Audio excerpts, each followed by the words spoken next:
सुख में तेरे साथ रहे जो, दुख में सब मुख मोड़ेंगे। तेरे अपने तेरे बनकर तेरा ही दिल तोड़ेंगे। देते हैं भगवान को धोखा, इंसा को क्या छोड़ेंगे। आइए ज्ञान गंगा के इस 3 पत्ती कार्यक्रम में एक कहानी जो सत्य है उसके बारे में मैं आपसे चर्चा करना चाहूँगा। देवेंद्र शर्मा शिक्षा विभाग में अधिकारी पद पर कार्यरत थे, जो इसी वर्ष रिटायर हो गए थे। उनकी पत्नी का देहांत पहले ही हो चुका था। एक बेटा अनिकेत शर्मा था, जिसका विवाह अभी 3-4 महीने पहले ही उन्होंने बड़ी धूमधाम से किया था। कविता उनकी बहू थी, जो बहुत सुंदर थी, सुशील थी। वह घर में आई और देवेंद्र शर्मा जो ससुर थे, उनको वह पापा कहकर बुलाती थी। बहुत ही अच्छे ढंग से परिवार चल रहा था। अब शर्मा जी ने सोचा कि बेटे को बिजनेस करा दिया जाए, क्योंकि वह नौकरी करना नहीं चाहता था, बिजनेस करना चाहता था, जिसके कारण रिटायर होने पर जो उन्हें 40 लाख रुपए मिले थे, उसमें से 15 लाख रुपए अपने पुत्र को बिजनेस के लिए दे दिए थे। लेकिन 2-4 महीने में ही यह बिजनेस उसका डूब गया था और सारा पैसा डूब गया, जिसके कारण वह पुत्र बहुत परेशान रहता था कि मैंने पिताजी के 15 लाख डुबो दिए, लेकिन और पैसा मांगने की उसे हिम्मत नहीं थी। पिताजी उसे ढांढस बंधाया करते थे कि चलिए ठीक है, कोई बात नहीं, मैं आपको फिर कुछ करवा दूंगा, तब तक आप सोचो देखो कि क्या कौन सा बिजनेस किया जाए। अब जो बहू थी वो घर में अकेली पड़ गई थी और उसका अपने पति से बहुत अच्छा संबंध नहीं चल रहा था, क्योंकि वह चाहती थी कि उसका पति बहुत सफल बिजनेसमैन बने। देवेंद्र शर्मा इस बारे में सोच ही रहे थे, लेकिन उनका जीवन जीने का तरीका भी अलग था। वे बहुत ही जिंदा दिली से अपना जीवन जीते थे। बुढ़ापा आ गया था, लेकिन उसकी कोई परवाह नहीं थी और वे सदैव प्रसन्न रहते थे। लेकिन इधर कुछ दिनों से वे लैपटॉप पर अपने चैटिंग करने लगे थे, इंटरनेट की दुनिया में खो गए थे और वहाँ खुशियाँ तलाश रहे थे। धीरे धीरे उनकी चैटिंग कुछ युवतियों से भी होने लगी थी, जिनमें से एक युवती उनसे फ्रेंड रिक्वेस्ट की थी और उन्होंने उसे स्वीकार कर लिया था। अब बातें होने लगी, तरह तरह की बातें होने लगी।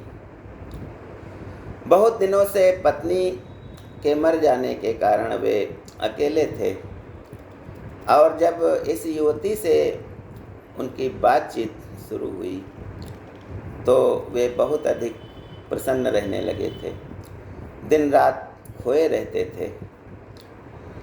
एक दिन कुछ ऐसा हुआ कि युवती ने रात के समय में उनसे कुछ ऐसी बात कही जिससे वे पहले तो सशंकित हुए, लेकिन बाद में कहा कि इससे तो मैं बहुत दिनों से बात कर रहा हूँ, कोई बात नहीं।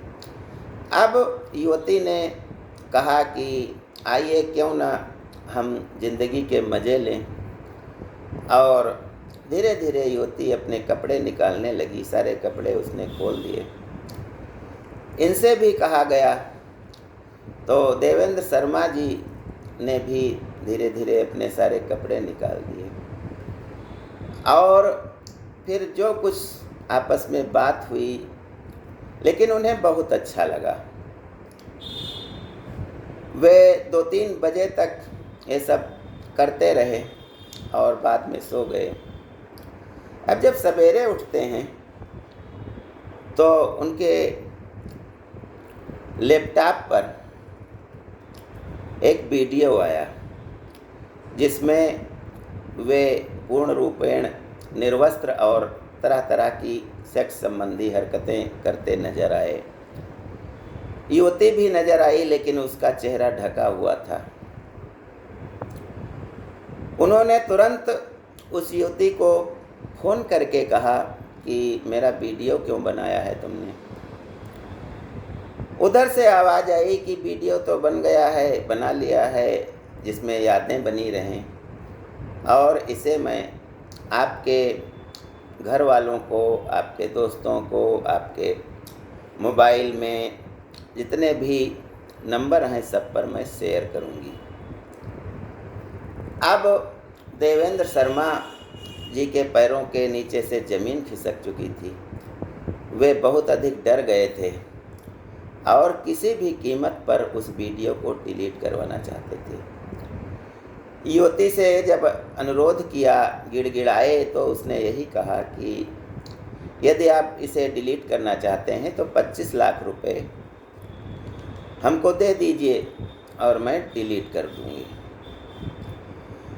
कोई उपाय न देख करके और किसी से ऐसी बातें कह भी नहीं सकते थे, इसलिए उन्होंने अपने जो बचे हुए 40 लाख में से 25 लाख रुपए बचे थे वे निकाल करके लाए, और युवती द्वारा बताया गया कि इस पार्क में जा कर के इस कूड़ेदान के पास आप मैले कुचैले कपड़े में रख करके पैसे रख दीजिए और मुझे मिल जाएंगे।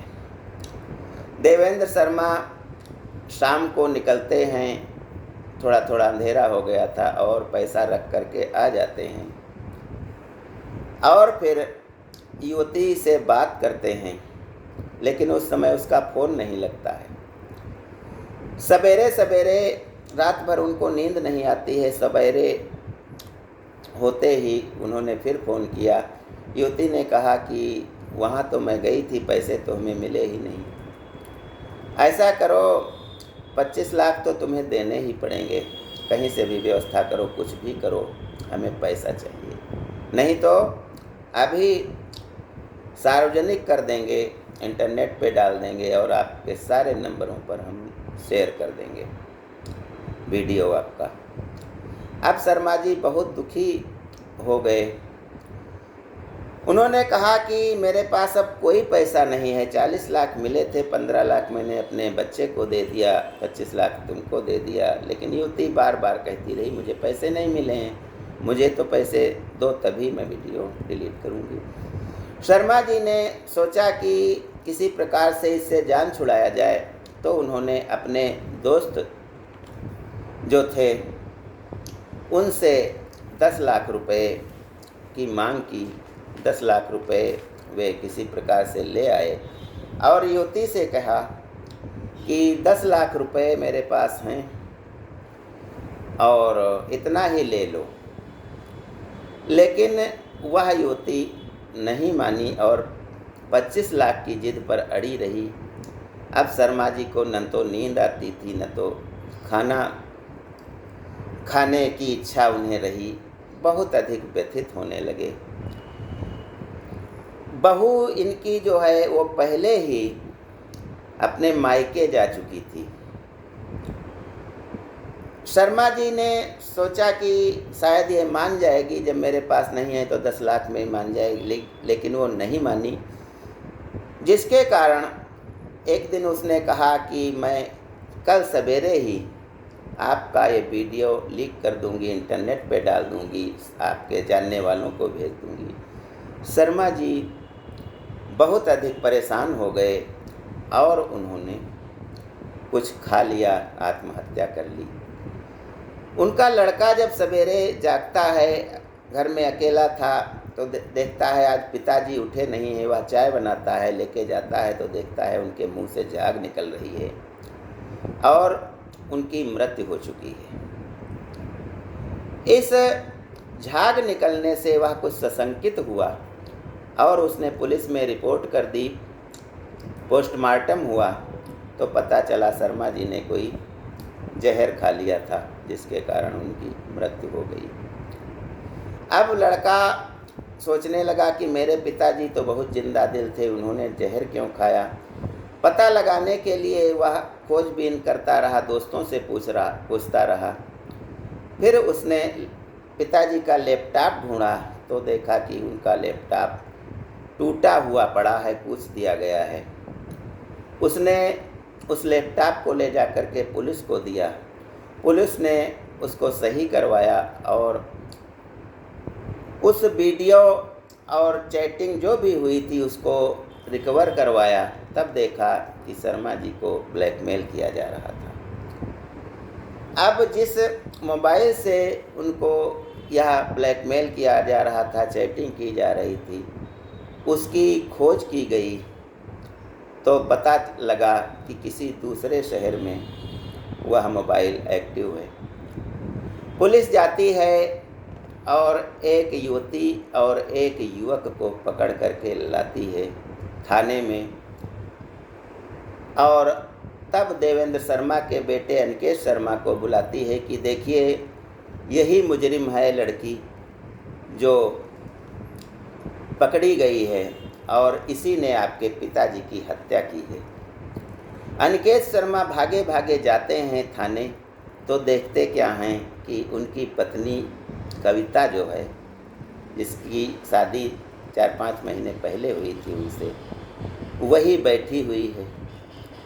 अनिकेत शर्मा उससे पूछते हैं तो वह पहले तो मना करती है, फिर पुलिस की पूछताछ में अपना गुनाह कबूल कर लेती है कि मैंने ससुर की रंगीनियत देखी थी, शायद उनके मोबाइल या उनके लैपटॉप पर कुछ कभी देखा था, जिससे मैंने सोचा कि क्यों ना इनसे पैसा हड़प लिया जाए। और मैं दूसरे से प्यार करती थी। यहाँ तो मेरी शादी मेरी बिना इच्छा के हुई थी, तो मैं पैसा 25 लाख मुझे मिल गया था और सोच रही थी 25 लाख और मिल जाए, जिससे मैं अपने जो दूसरे प्रेमी को के साथ आई थी, वह भी पकड़ा गया था, उसके साथ वह अच्छा जीवन व्यतीत करने के लिए चली गई थी। तो यह थी ब्लैकमेलिंग की बात, घर में ही हुई थी, उनकी बहू ने किया था जो उन्हें पिताजी कहती थी। तो ये सत्य घटना है। और इस संबंध में मैं कहना चाहूँगा, यदि कोई ब्लैकमेल करता है तो सबसे पहले हमें यह सोचना चाहिए कि उसकी भले 500 रुपया मांगे, 1000 रुपया मांगे, उसकी पूर्ति नहीं करनी है तो नहीं करनी है। हमें किसी मित्र या घर के किसी संबंधी को विश्वास में लेकर के सीधे थाने जाना चाहिए। और यदि हम चले गए तो हमारा जीवन तो बच ही जाएगा, सामाजिक प्रतिष्ठा भी बच जाएगी, मुजरिम पकड़ लिया जाएगा। ज्ञान गंगा में बस आज इतना ही। जय हिंद, जय भारत।